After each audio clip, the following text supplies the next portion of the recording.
I am the Tofu Golem. Please enjoy the video. You start by getting a clean stereo file and opening it in Audacity. Once loaded, you split the stereo track into 2 mono tracks. Make sure to listen briefly so you know where vocals sit, usually center panned.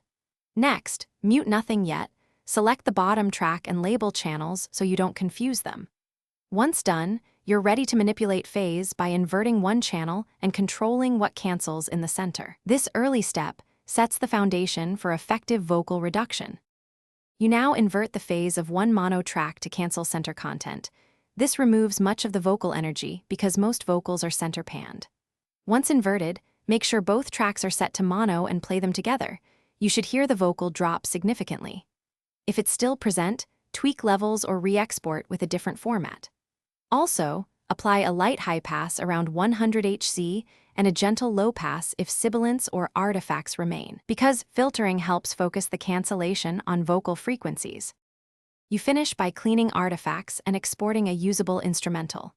First, use an equalizer to notch any remaining vocal bands, often around 1 to 4 kHz, and apply light compression or normalization to restore perceived loudness.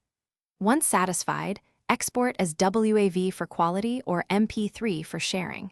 If vocals still leak, make sure the original wasn't monosummed before phase inversion. If so, use source separation tools or stem extraction.